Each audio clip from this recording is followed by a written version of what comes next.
Good morning, everyone, and welcome to the regular County Council meeting on Tuesday, June 10th.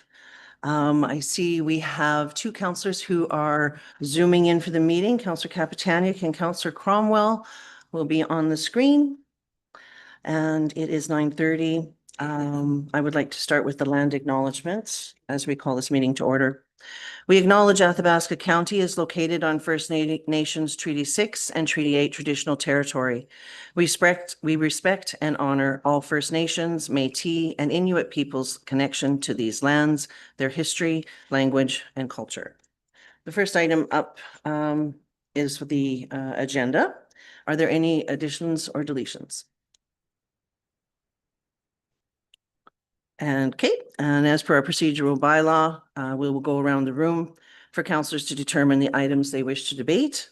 So far, what I understand we will be debating is 2.1, 3.1, 5.1, 5.2, 6.2, 7.1, 7.2, 7.3, 7.4, 8.1, 8.2, 8.4, 9.2, 11.1 I, 11.1 AA, and all closed session items 13.1 through 13.5. Is there anyone else who would like to bring forward any other items they would wish to debate? Councillor Hall? 8.3 8.3 and 6.3. and 6.3.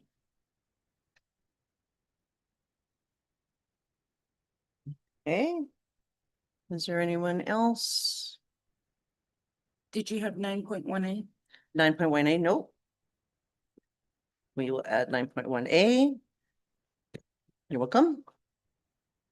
Is there anyone else? Okay. I think I would like to also add 6.1. And I believe that pretty much covers it. If there's nobody else, I'll go through this list again. Checking the screen. All right. So what we have for discussion, 2.1, 3.1, 5.1, 5.2, 6.1, 6.2, 6.3, 7.1, 7.2, 7.3, 7.4, 8.1, 8.2, 8.3, 8.4, 9.1A, 9.2, 11.1 I, and 11.1 AA, as well as all closed session items 13.1 through 13.5. Is there a motion to Deputy Reed Minns would like to approve the agenda as discussed? All those in favor? Oh, sorry. The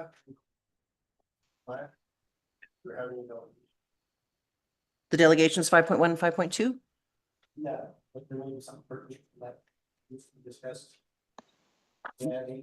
Would you like to add 8.5? Sure, we can add 8.5, sure.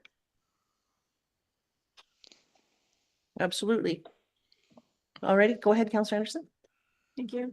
I noticed that there was no follow-up discussion for the closed session presentation. Is one going to be required at today's meeting, or will that be left for a future meeting? 5.2. Like there's no 13.6 Yeah, I for it. Yeah. So I'm just wondering if that is required or not. Being I don't know what the conversation will take place. I'll leave that, defer that to the CAO. If you feel we need to have a follow-up discussion added to the agenda regarding 5.2's closed presentation for discussion. Madam Chairman, this is the water line update, and I assume some discussion will happen during that delegation. Okay. If you need to discuss it again later, you could vote to add it to the agenda at that time. Okay, thank you. All right, that's satisfactory for you, Councillor Anderson, yes? Okay, all right. So I believe it was Deputy Reed Minns who had that motion to approve the agenda as discussed. All those in favor?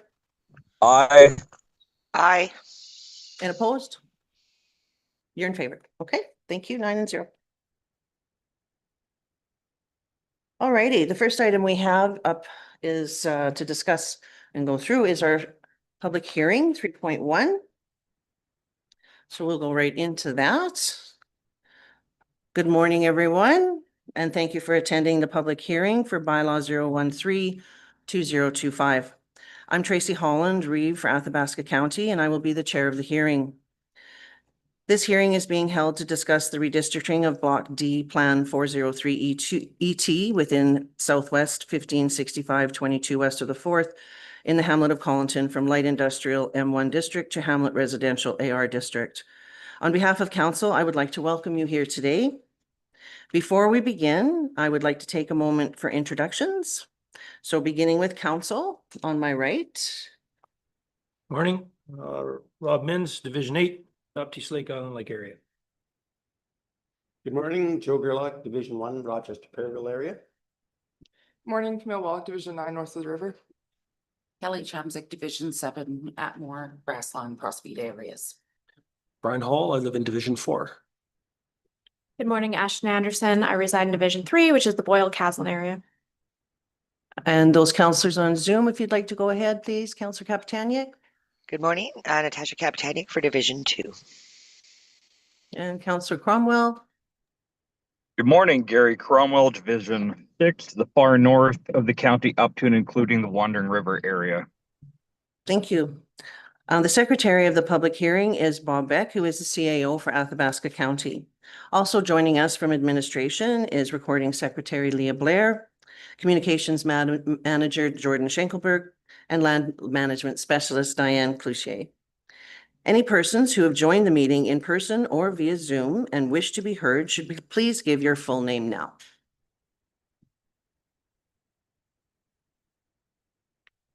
All righty. The public hearing for bylaw 013-2025 is now open. I will now turn the floor over to Secretary Bob Beck. The purpose of this public hearing is for Athabasca Council of the County to hear testimony from interested parties. It is not meant to be a debate between presenters, and all comments must be directed to council through the chairperson. Only one person may speak at a time, and each person wishing to provide input to council will have the opportunity to do so. The ground rules of the hearing and the order of speaking will be: A, Land Management Specialist Diane Cloutier will speak first to outline the background and provide an explanation of the bylaw. B, members of the public who are wishing to be heard will be given the opportunity to speak. C, Ms. Cloutier will be given the opportunity to present closing remarks or address any of the issues presented. D, councillors will be given the opportunity to ask questions. E, council will then end the public hearing and will later consider the information received at the public hearing. F, council will only consider matters raised at the hearing. G, only councillors may ask questions of speakers during the hearing. If any persons want to ask questions of a speaker, they must ask the chair to ask the question on their behalf during their presentation, and the chair will only ask the question if the chair wishes to have an answer in order to undertake its consideration. Thank you, CAO Beck. Before hearing from the public, I would ask Ms. Cloutier to provide background and explanation of the proposed bylaw, please. Thank you, Madam Chair, members of council. Bylaw 13-2025 was granted first reading on May 13th, 2025. The purpose of the bylaw is to rezone Block D, Plan 403 ET from Light Industrial District to Hamlet Residential District. Lot D is located within Southwest 1565-22 west of the 4th, which is in the hamlet of Collinton. Adjacent landowners within 50 meters were sent notices via regular mail on May 13th, and a total of 4 adjacent landowners received those mailouts. In addition, notices were mailed to agencies who may be affected by the proposed rezoning on May 13th. Alberta Forestry and Parks had no concerns. Apex Utilities had no concerns. Fortis Alberta had no concerns. TELUS Communications had no concerns, and we received an out of office with no further response from Alberta Transportation. Alberta Health Services, NRCB, were also provided notices, but we did not receive any correspondence back from them. The file was advertised in the May 27th and June 3rd editions of the Town and Country This Week Advocate newspaper, as well as placed on our website. Thank you very much. Does council have any questions or points of clarification they wouldn't wish to ask Ms. Cloutier? All righty. Ms. Cloutier, are there any written materials that have been submitted? None, Madam Chair. Thank you. I will now call upon those wishing to speak. Are there anyone available for a verbal presentation?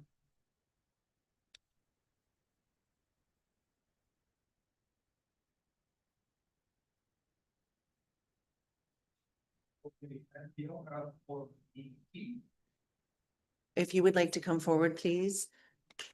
Thank you. And we will ask you to speak into the microphone, and if you'll need to, please provide your full name for the record, please. Speak. For those who didn't hear me, I'm the owner of 403 ET in Collinton. May we have your name, please? The name is Lou Copay. And we're here basically as auditors. And if there are any questions, we're here to answer them. But I think everything is fairly straightforward from what we gathered till now. And I can leave the conversation to end right now, and we'll just listen in. Okay. We appreciate being in the presence of you folks here. Most of you I know, but how are you? If there are any questions over and above what we've covered here so far, just sing out and I'll help you out. Okay, thank you. Thank you. Does council have any questions? Just looking on the screen for any hands up. Oh, Councilor Kapitaniak. Thank you very much. I was hitting the wrong button. I don't specifically have any questions, but I want to thank Mr. Copay for coming in and taking the time just in case we did have any. So thanks for joining us, Lou. Pleasure. Thank you. Thank you. All righty. I will ask one more time, is there anyone else from the public that has not spoken and wishes to speak?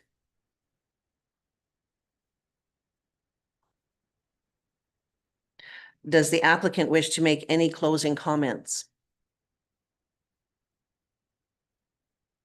All righty. At this time, does council have any additional questions? Last chance of any speaker or of staff? All right. Does anyone feel that they have not been fairly heard?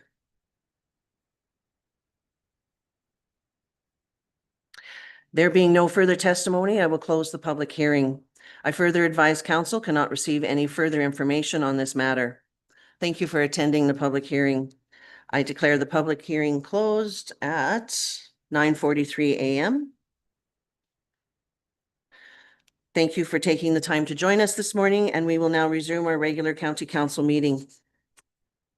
The next item up on the agenda is 5.1, which would be a delegation at 10 a.m. and that's a little bit of time away. So we will move forward to item 6.1 on page 18 of your agenda package. And we'll get there. This is the item is the North Skeleton Lake Community Association. Does administration wish to speak on the report? No. Okay, thank you.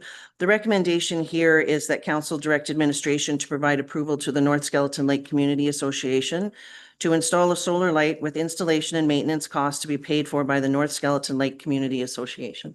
Councillor Anderson. I'd like to move the recommended motion, please. Okay, Councillor Anderson would like to move the recommended motion.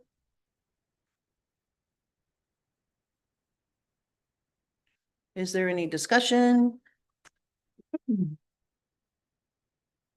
Go ahead, Councillor Hall. Just on this one, I'd like a recorded vote. Okay, Councillor Hall has requested a recorded vote. Councillor Mins. Just through the chair to administration, did we happen to receive anything regarding running a a powered light down there, what it would cost? Yes, Madam Chair, I did receive a quote from Fortis Alberta. The cost to run the line, because the line has to come a fair distance, was in excess of 30,000. 30. Okay. Perfect. Thank you. Thank you Thank very you. much. That's excessive, is right. So I do also have a question, if I may, with regards to this particular project. Is there absolutely any need for an agreement that we need to have in place for this, as we do with most that we've been discussing lately, or agreements are required? Or does the motion cover it?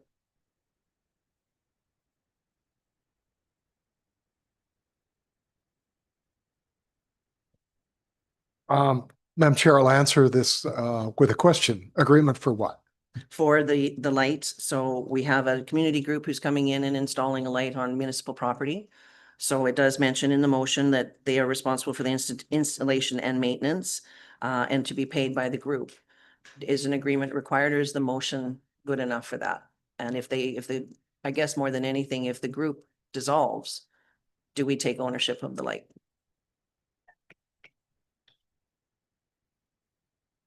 In a strictly legal sense, I think as soon as the infrastructure is put in our road right away, it becomes our infrastructure. Unless we've got an agreement to lease it back to somebody, I think it becomes our infrastructure, Madam Chair. Okay, so this motion then will cover the installation maintenance cost be covered by this group, but should they dissolve, then we end up owning it. I just want to make that clear. And then we would end up dealing with that maintenance or taking it down. So I just wanted to confirm that for myself. Is there any further discussion? Go ahead, Councillor Shamsi. Just wondering if this is, I think we've kind of touched on it before, about level of service, if we're gonna be looking at this with other day use areas as well. Thank you. All right, if there's no further discussion, there is a recorded vote. Are we ready for the vote? All those in favor? We have Councillor Anderson. Aye. Councillor Capitania, Councillor Anderson, Councillor Hall, Councillor Wallach, Councillor Gerlach. And all those Counselor Cromwell in favor. in favor, Councillor Cromwell is in favor. All those opposed? Councillor Mins, Councillor Holland, and Councillor Chamzik. It passes 6-3. Thank you. And item 6.2 is a reconsideration of CC 25299 on page 20 of your agenda.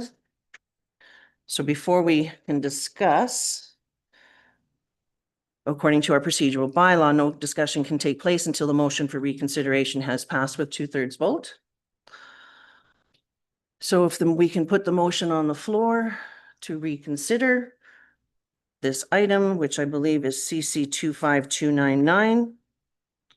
We'll go ahead with that vote. We requires 2/3, which would need 6. So all those in favor to reconsider CC 25299. Aye. 1, 2, 3, 4. And those opposed? 1, 2, Aye. 4, 5. That reconsideration fails. However, Madam Chair, could we just get clarification who made that motion? Which member of council made that motion? I guess I just went about it It would because be of me. it. I'd be happy to move. Councillor forward. Hall, thank you. Councillor Hall, thank you. Would be happy to move that. Being that, with regards to this item, being that the date, in the As a motion, point of order, the item is concluded. There's no other items on the agenda here. Motion failed. We need to move on.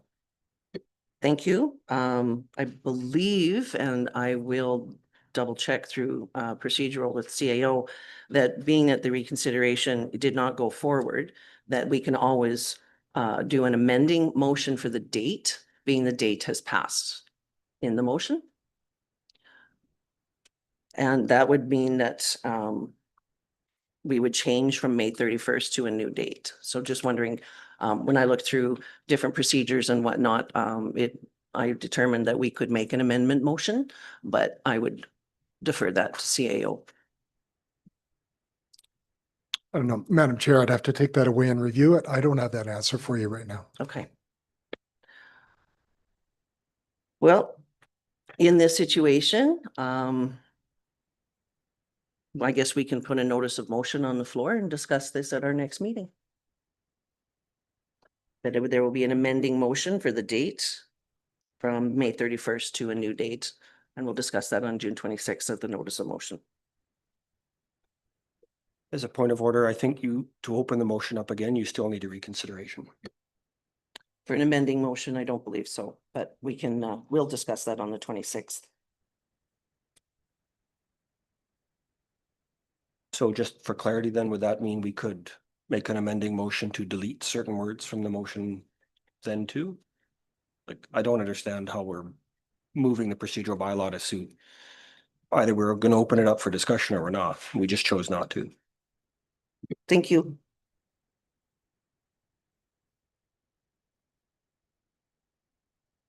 All right, next item up is 6.3, draft policy 9005, page 22 of your agenda. And I see we have Fire Chief Shalapi here. We have a recommendation that council adopts policy 9005, fire department membership effective July 1, 2025, and rescinds policy 9000, 9001, 9108, and 9120. And if you would like to discuss your report, please. Thank you, Madam Chair. So this is kind of a biggie in terms of the fire services review and master plan. This is something we've been working towards for the last couple of years. Again, part of council's strategic plan to move towards the paid on call model. So for us, appreciate being able to bring it straight to council today. This is something that we do have a little bit of a time factor on coming into summer here. This would ultimately provide for our members a greater recognition through compensation. So as we move forward with regionalization and trying to formalize the fire service here in the county, we are asking our volunteers to give more. And let's be frank, it's not fair to ask for more without giving something in kind. We're operating on the backs of folks that are doing this for free, in some cases losing income to provide this. So for us, the paid on call is a natural evolution in the fire service. All of our surrounding neighbors have gone this route. We're actually the minority in the province in terms of having a program such as this. So this policy 9005 again lumps together elements from the previous 4 policies into a singular policy. It navigates through the labor regulations that do come along with this, because once you get into compensation of folks, you go from a quasi-employee to a employee. So we've navigated that through. Our district fire departments have had significant input into this in the elements where they can, specifically the membership requirements, maintaining membership. And I'm actually, we've had some really healthy conversations around that between different departments, because some of our departments felt that our minimum requirements are way too low. But for us, looking at the region as a whole, we can't hurt ourselves just to aspire to do better. So we've set a very low level of requirement, but just to make sure that we have something there. Really, I look to council for any questions on this. It's big and there's a lot to it, and I could ramble here all day. Thank you so very much. Councillor Hall? Good morning. I appreciate your effort on this through the chair to the chief, and I like that this is clearly about Athabasca County departments. I have a number of kind of questions going through about sort of grammar and structure that I just wanted to get sequentially if with the consent of the chair. So when we talk about minimum pay period and it talks about report to work or come to work, I wonder if that should reflect for Athabasca County Fire Service. Because when you say come to work, what does that actually mean? But if you say when you're coming to work for the fire service, that clarifies that it's the pay that you would get by being here, not the pay that you'd get by working somewhere else. May I ask what page you're on? The definition of minimum pay period on page 24. Thank you. Moving on to page 25, under standard operating procedures, I wondered if it would be enhanced by adding at the end of the sentence the words of Athabasca County. The same with volunteer member, is a member of the fire service not employed or salaried in seasonal capacity with Athabasca County. On page 26, under at the very top of the page, part B, II, candidates with other offenses. I think other is a more appropriate word than minor, because I don't know what minor offenses are, but I think any other offense should be at the discretion of the team that you've selected in the report here.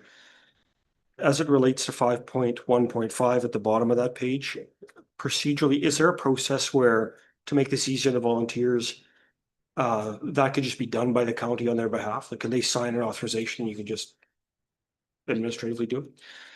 Through the chair to Councillor Hall, this is something we're working on with our FOIP coordinator right now. Usually when we sign the release is a one-time request. Other municipalities have navigated this and we're working on this as well, but Just it's a little bit muddy when it gets into FOIP. okay. And just thinking about, how much administrative hassle do we create for the volunteers? Nobody likes filling out forms. Page 27, 5.1.9, I would offer to you that the language "and shall return an acknowledgement of the same" could be added. I don't think it's enough to send them a letter. I think having someone return a note saying "I acknowledge receiving and have read" is important, very much in the way that happens in other places. If you look at page 28, 5.2.2, in addition to any other compensation noted in this policy, the county volunteer members in good standing are eligible for volunteer member years of service programs as established by the county. When you use language that is, we will do eventually, as soon as you've done it, this line becomes out of date. So I think you can enhance the language by just saying, the county volunteer members in good standing are eligible for the volunteer members years of service program as established. The same follows for 5.2.4, the volunteer firefighters tax credit or successor programs. We know there's lots of ability for the federal and provincial governments to move programs around. So it'd be nice to kind of tie that to a moving target if they change the program.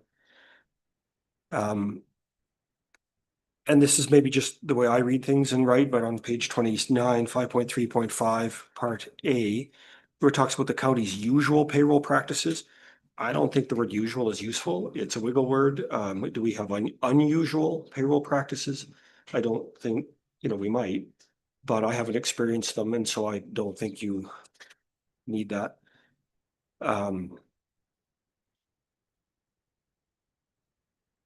When I was forward on page 31 at 5.3.12A, should be placed on the county's account where able and authorized.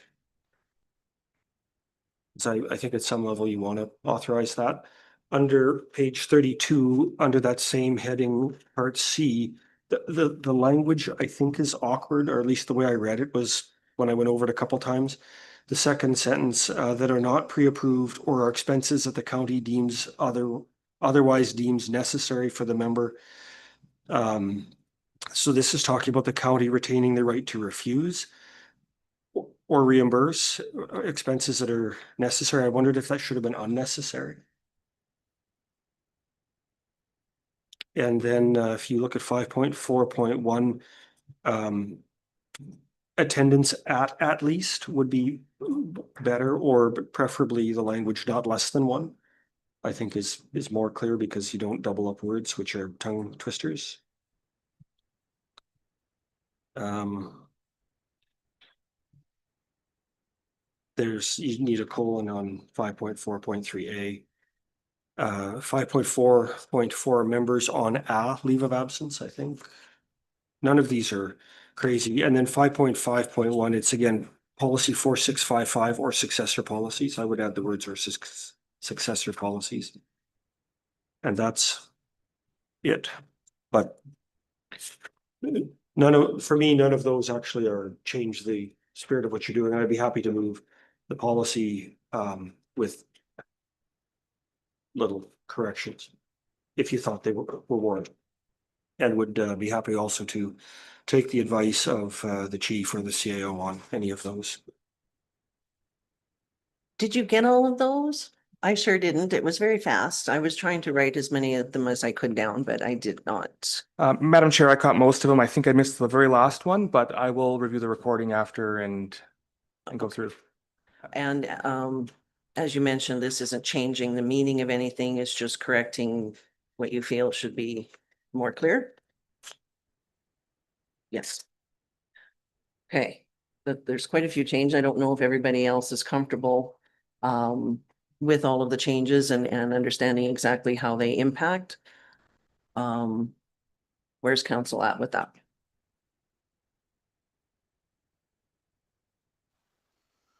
I'm Go ahead, comfortable. Councillor. Sorry. You're comfortable? Thank you. Okay. The only one that was really important to me that I had noted prior to the meeting, I tried to get them all down as fast as I could do, but somebody does need to slow down a little bit. 5 was the one on page 32 under 5.3.12 C. The county retains the discretion to refuse to reimburse any expenses that are not pre-approved or are expenses that the county otherwise deems. I do think that needs to be unnecessary, otherwise it pretty much renders that clause useless. But overall, kudos to administration. I think this policy aligns very well with council's strategic intent and the way that we've been talking about moving with the fire services. So great job. Thank you. Is there anyone else who wants to have a? Okay, Councillor Chamsick. In here, I'm sorry, I'm just trying to find my notes. I did have a question about, in here, I'm just trying to find where it talked about, reimbursements and whatnot, how would that affect with our green light policies? With, do members have to have 2 million liability? Through the chair to Councillor Chamsick, no, because that would be a personal use item. So as per the green light policy, you would be doing that at your own discretion at your own risk. Therefore, there'd be no insurance requirements on that. That would be the member's own risk, whether they're paid on call or not. Wonderful, thank you. Anybody else have any questions? I have a question. On page 26, 5.1.3, that eligible candidates who meet the basic membership will be interviewed by the district chief and the ACFS administration to determine suitability for a position. So I'm just curious, would HR be involved at all with regards to this, or is that a totally separate entity, I guess? Refall, in this case, HR would likely be part of that conversation as well, just to make sure that we're treating people equitably and fair, that it's not, there's no discriminatory activities happening there as well.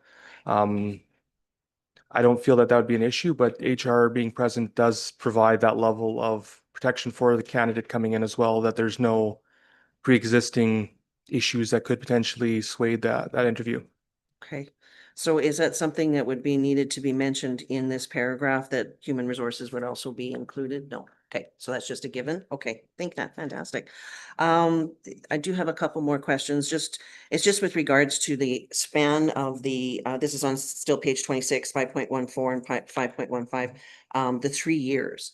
Is 3 years a norm, or is something that can be shortened, or how did you arrive at 3 years? Madam Chair, so we, again, consulting our neighbors around us, 3 years seems to be the common kind of industry best practice. If you look at the language as well, though, there is that at a minimum of every 3 years. That was consulted with legal as well. So if there's a situation where we feel that we need to do an update sooner than, we do have legal right to do that as well. Awesome. Thank you. Appreciate that. Oh, and I was confused about something and I was hoping you could clarify it for me. 5.16, where direct billing is unavailable. Athabasca County shall reimburse all members and candidates for costs incurred under section 5.1 of this policy. What does that mean? So if a candidate has to go and get a medical note from a doctor and there's a fee incurred, most doctors' offices aren't going to direct bill Athabasca County. So initially the member would have to eat that cost. And then we would be reimbursing for that, whether they're successful or not. Awesome. Great, thank you. I think that was all my question. Oh, I did have another question, actually. And I was looking for, it mentions on page 31, and I'm not sure if Councillor Hall caught this one, because it went by pretty fast, but 5.3.11C, it says meals provided during instant response shall not exceed allowances identified in 5.3.9.1. And I was looking for 5.3.9.1 and I couldn't find it. So I was just wondering if that's, Madam Chair, I'll admit that that's gonna be a throwback from a previous version before legal went through it, so we'll have to amend that as well. okay. Yeah. Thank you. And is policy 2011 for meals and expenses for staff and county at large, county members at large? Is that something that is based on this as well, or we're just strictly looking at policy 2009, the elected officials policy for meal amounts? In consultation with HR, we went with policy 2009, sticking with that one solely Okay. for this one. Awesome. Thank you very much. And again, yes, it's a huge amount of work that's gone into this. Greatly appreciate it, and I look forward to seeing how it plays out. Does Councillor Hall? I think that probably should be referring to 5.3.11A. Your last question around part C. Under the meals? Yeah, 5.3.9.11A. Okay. There's it's a big handle there. Is there anybody else that has anything further to bring to the table? Alrighty. If there's no further discussion, would council like to go ahead? Is there someone who would like to give the recommended motion? Oh, I'm sorry, I missed that altogether. I think we're ready, are we, or is there any further discussion? The motion will be the recommended motion. Councillor Hall has asked for the recommended motion that council adopt policy 9005, fire department membership effective July 1, 2025, and rescinds policies 9000, 9001, 9108, and 9120. Subject to the amendments I mentioned, Subject to. or as amended or whatever. Okay, I would think as amended is a little easier. Now, one last question for council. Are you all comfortable with the amendments that were placed here today? Or would you like to see this come back to have a reread? Is administration comfortable through the chair to administration? Are you comfortable with changing these amendments and then moving it forward, or maybe some of them you don't agree with? Through the chair to Councillor Mins, I have no concerns with the amendments brought forward by Councillor Hall. They all make sense, and again, he caught a couple. Reeve Holland and Councillor Hall both caught it very important little fixes for us. So that's all I needed to know. Thank you very much. Alrighty, and I'm sorry we went past our 10 o'clock for our delegation. So if we're ready for the vote, everybody's ready to go. Ready to go? All right, on that recommended motion, all those in favor? Aye. And any opposed? Councillor Cromwell, are you there? Yep, in favor. In favor. So I believe there were no opposed, so that passes 9-0. And we have a delegation for the annual plan at the Athabasca District Chamber of Commerce at 10 a.m. If we would just like to take a couple of minutes, are they here? Yes, they're here. We'd like to just take a couple of minutes while they are seated, please.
Thank you. I apologize for being a little past 10 that before we brought you forward. We have with us here this morning our delegation, which is 5.1, the annual plan. Athabasca District Chamber of Commerce is with us. If we would like to start with introductions with council, on my right. Morning, Rob Mins, Division 8, Baptiste Lake, Highland Lake area. Good morning, Joe Gerlach, Rochester Periville area. Good morning, Camille Wallach, Division 9, north of the river. Kelly Chamsick, Grassland, Prospita, Atmore areas. Brian Hall, I reside in Division 4. Ashton Anderson, I reside in Division 3, which is the Boyle Caslin area. And we have two counselors are joining us on Zoom. You'll see them on the screen, but go ahead, please, Councillor Kapitanic. Good morning, Natasha Kapitanic for Division 2, Collington, New Pine Creek, Collington, New Pine Creek, and Minook. Thank you. Councillor. Good morning, Gary Cromwell, Division 6, far north up to and including Wandering River. Thank you for being here today. And thank you. Thank you so much for being here and welcome. I'm Tracy Holland, Reeve of Athabasca County and Councillor for Division 5, which is east of Athabasca. We also have our Communications Manager, Jordan Schenkelberg, our Recording Secretary, Miss Leah Blair. I'm not sure if we have someone else joining us via Zoom. We also have CEO Beck. And behind you, we have our press, Cole Brennan. And do we have someone else on Zoom? That's our next. Okay, thank you very much. So if you'd like to please introduce yourselves and go ahead and use your microphone. There's a button there to turn it on. You'll see it turn red at the top. I'm Marika Namath from the Athabasca District Chamber of Commerce, and I'm the president. And Brenda Skaman from the Chamber of Commerce, Vice President. Thank you very much. And please go ahead. Okay. Good morning. Thank you for taking the time in your schedules today to listen to what we have planned on behalf of the Chamber for the next probably 6-7 months. First of all, I'd like to thank you for the consideration for the donation for the fireworks through the grant program that took place. So my name is Brenda Skaman. I've been with the Chamber for a number of years. I took a break for a while and then the Chamber was struggling the last year to form the committee. And so I decided to come back to have some continuity on the Chamber and to get them going again. So we're basically working on bare bones on our executive right now. And the first thing we did is we want to know what do our members want. And then once we pulled our members, we wanted to make sure that we didn't overtake and what we were going to do for the year for the amount of people that we had volunteering.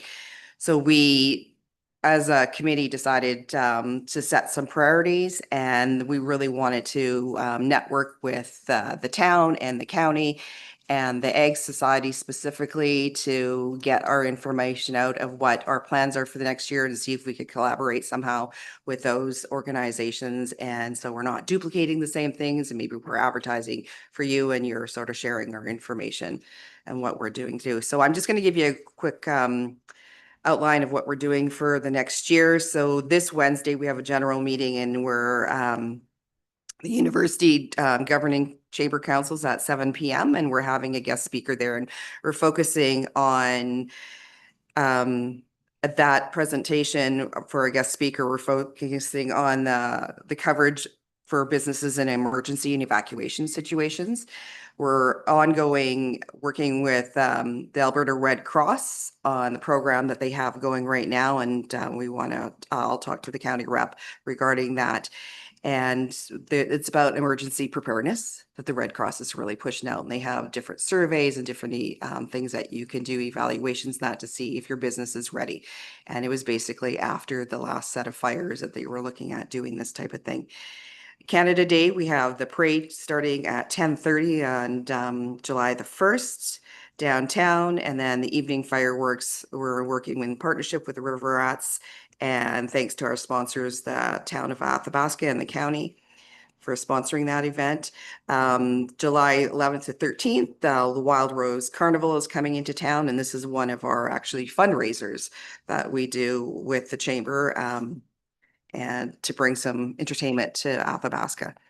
Communities in Bloom is something that the Chamber has been sponsoring for years. This is coming July 27th to the 29th. We're welcoming judges in on the 27th. They're doing a community dinner, and the theme this year is called Edible Garden.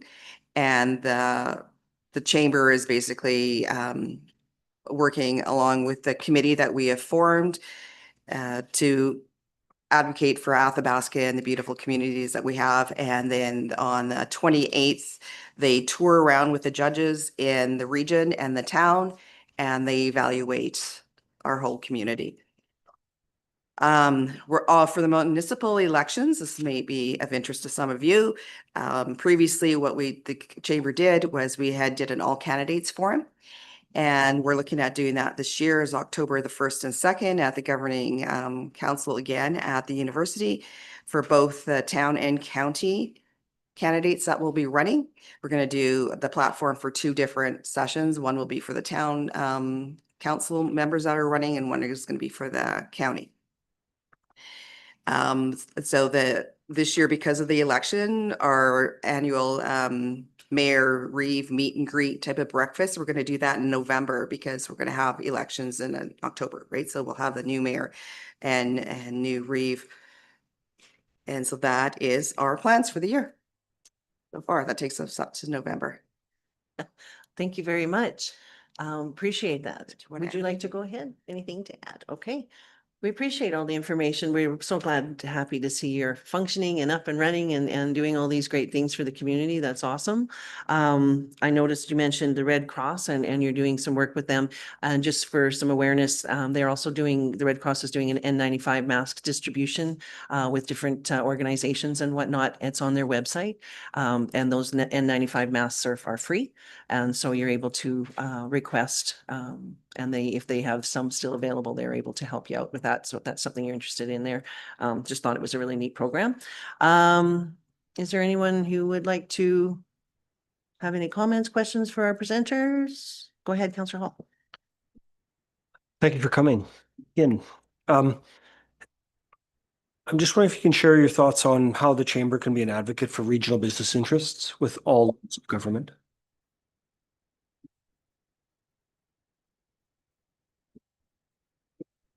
Do you just want to repeat the end? Because we got that beat. Sorry. Just curious about the view of the Chamber on how the Chamber can be an advocate for regional business interests among all levels of government.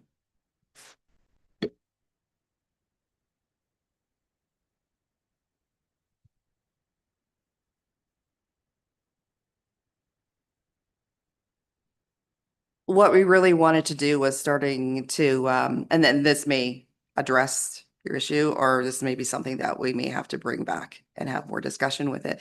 We really wanted to start working with the businesses in the Chamber and the local levels of government that we have right here, and maybe doing some mixers, some situations where we could get everybody together at more of an informal level to start having some discussions of what the issues are locally and what's going on, because we don't have that kind of opportunity. We either have, election time or there's an issue. Let's address it right now, right? So not more of a proactive approach. So that was one thing when we pulled our members, that was one thing we were looking at is how can we get more proactive with them, and how can we get the conversation happening at more like informal levels where people will feel more comfortable talking. Does that sort of address it? Thank you. In follow-up to your comment, I would add, you said a couple times you've polled your members. You may find value in polling the people who are not members and understand why they're not. Because there's been some changes over time, and they'll there's an opportunity to grow there too. There's lots of amazing opportunities, and chambers can be very exciting, and so I'm glad that there's a group that stepped up to rekindle that flame. It's good for our community and our region, and thank you for tackling that heavy burden. Can I just follow up on that? Because that was another thing that was our first goal, to pull our members and then pull ones that aren't our members. And why aren't you our members? And what do you want? Or what do you see the Chamber as being? in order for you to be a member. Right? Because yeah, we do know that there's been a lot of difficulty, I think, with different organizations over the years, and change is not always an easy thing for people. And I think this chamber group is a change. We have two people that just moved to Athabasca that are on our chamber, like just brand new to Athabasca. She's a president of the chamber now. Right? So we wanted to go in there with some, like a clean slate, saying, okay, exactly what do we want to do? What do our members want us to do? What does the public want us to do? We can't do everything, but let's focus on what the wants are and prioritize those and then work from there. Thank you. Does anyone else have any questions for our presenters from the chamber? Councillor Cromwell or Councillor Capitani, I don't see any hands up. So I think that wraps up our gathering here this morning. Thank you so much again for being here, and I look forward to seeing what's going to be coming out from the chamber. That's awesome. Thank you very much. Can we stay if we want to stay for a bit? To Absolutely. be part of this? Okay. Yes. Do you want us to move back? You bet. That would be great. Thank you so much. I think we're going to take a recess at this time until our next presenter comes out at 10:30. I'm sorry, it is, oh, pardon me, it is a closed session, so we will have to ask you to leave during that time. Thank you for the reminder there. Appreciate it, but I think we'll go into recess at this time until our next presenter, 10:30. Thank you very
Alrighty, good morning, everyone. We're back here. It's 10:30. We are going to go into a closed presentation. Yep. To Nate. Counselor Gerlach would like to move that we go into closed. All those in favor? Aye. I think, And I will be just moving to a room. Give me a second. okay, thank you. So that has passed. We are officially in closed.